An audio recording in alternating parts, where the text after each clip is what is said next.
Okay, now we can resume. I was just showing you the Dahlgren computerized engraving machine. So basically Dahlgren consists of the flatbed computer engraving machine itself. This is the power unit we use for cutting, which I'll show you in a minute. Then we have the PC and control units, and that's what you need to run this. So here we have an engraving plate. This is an aluminium one. They do nice ones with like they're called scalloped corners and diamond drilled edges. So we'll put this in here. This is what we're going to use. This slots in. You see these slots? I'm getting a bit closer. Got these slots. So we put this into the slot nearest there, which is there. Then, if you notice, as I at this end screw this, this will move forward. So pick it up here, okay. Until it's nice and secure there in the device, it won't move. So what we want to do is get this spindle, the diamond drilled, diamond head.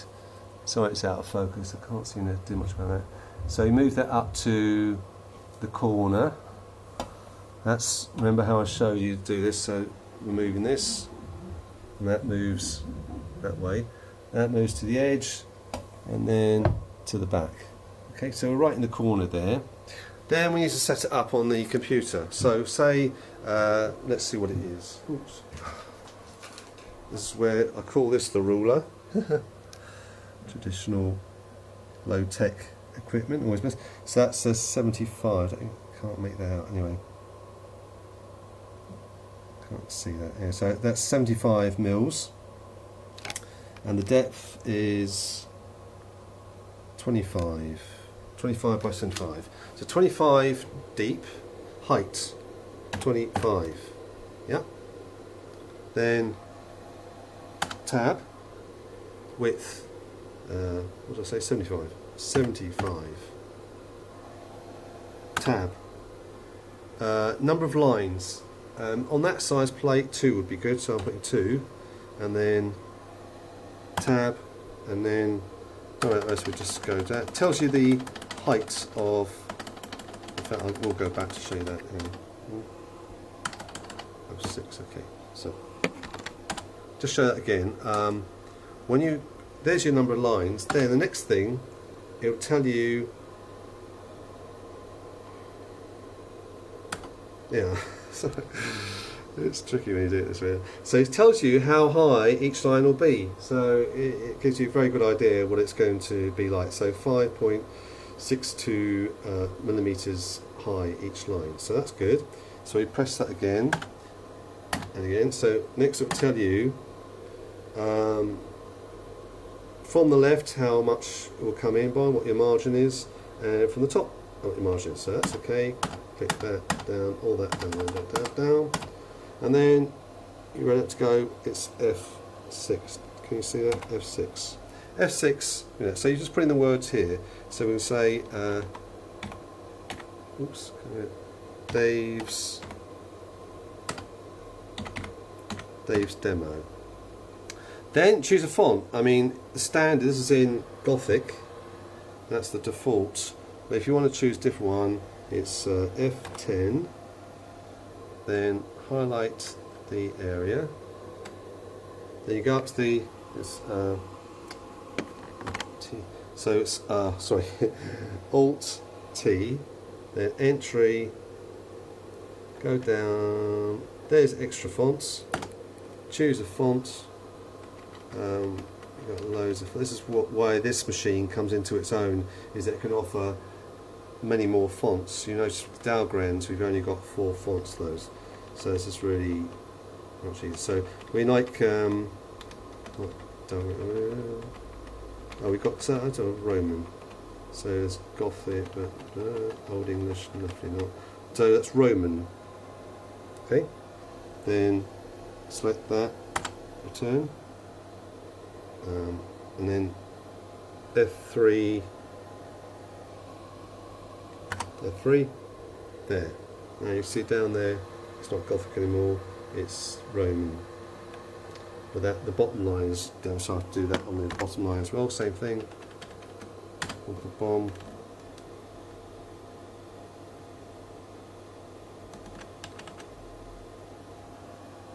Turn. Yeah. F3 to accept. F3. There you go. So Dave's demo. So we've lined it up here. We've set up the instructions there. If we're happy with everything, the pressure is good. Just make sure it's not sitting too low. That's quite low on the surface there, but that's good enough for me. If it was too low, then it can scratch the plate. We don't want that, obviously. So then all you do is F9, and then I told you that this unit is much simpler than it looks. Press that button.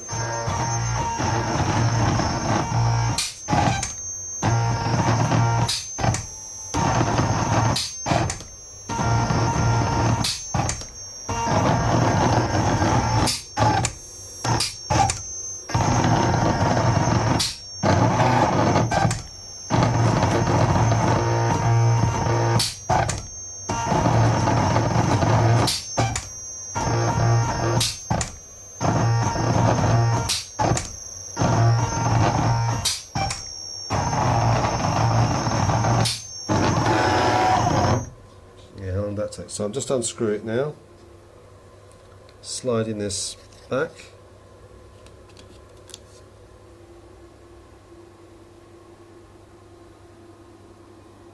Focus out. Yeah, it's difficult to focus on the engraving on this. But, I think you see. Looks like. So that's on diamond drag. Now the other process is cut-in, which we use for plates. So cut-in will produce engraved like memorial plaques and stuff like that.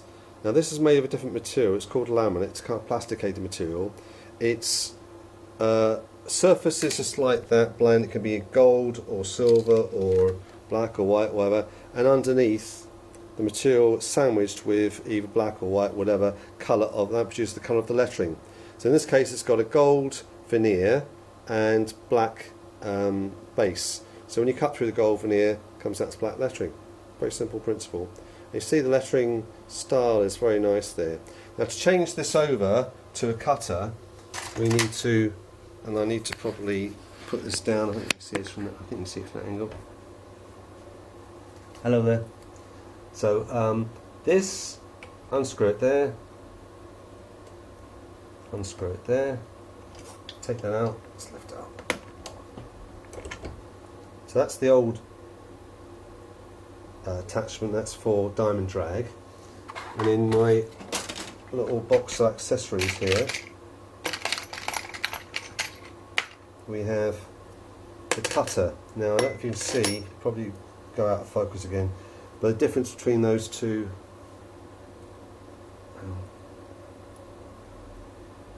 those 2 points, so you can see that, quite different, aren't they? So this is the cutter. Now,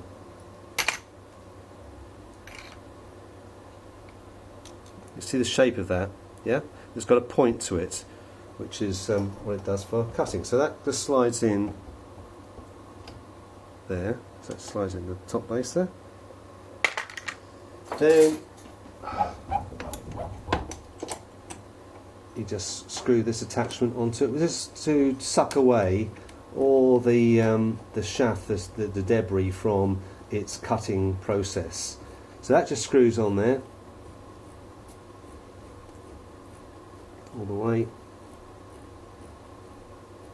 That's tight. So then what I do is I get a piece of any flat surface, put it under there, push it down as far as it will go, so it's flush to the edge there, and tighten it up.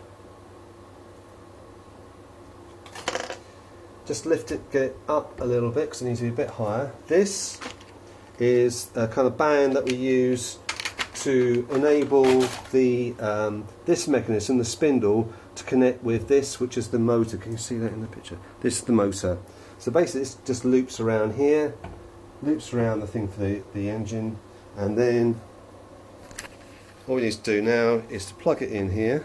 This is the unit I showed you earlier, and then set up another plate. So remember, we're using, I've got your plate material here. This will do, silver laminate.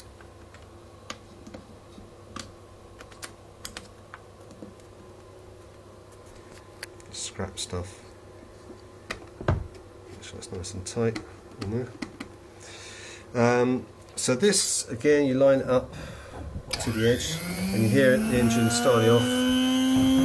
What I normally do is I get a piece of scrap like this to start off with to make sure that it's the right height, because often it's not quite the right height, it needs a bit of adjustment. So I'll set up, I'll do actually the same, I'll do the same engraving, maybe a bit bigger. We'll go up now, we'll say it's, we'll go 25-35 to make it bigger, and the same width I think. This produces a height of 7, which is quite good. Keep it the same font. I'll just, again, put this down on here, I think, too.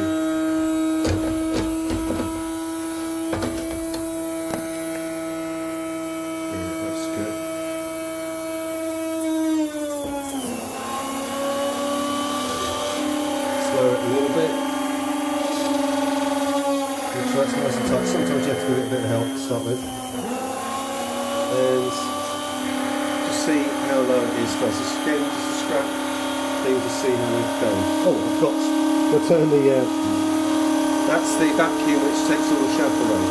So the same process, switch, and there we go.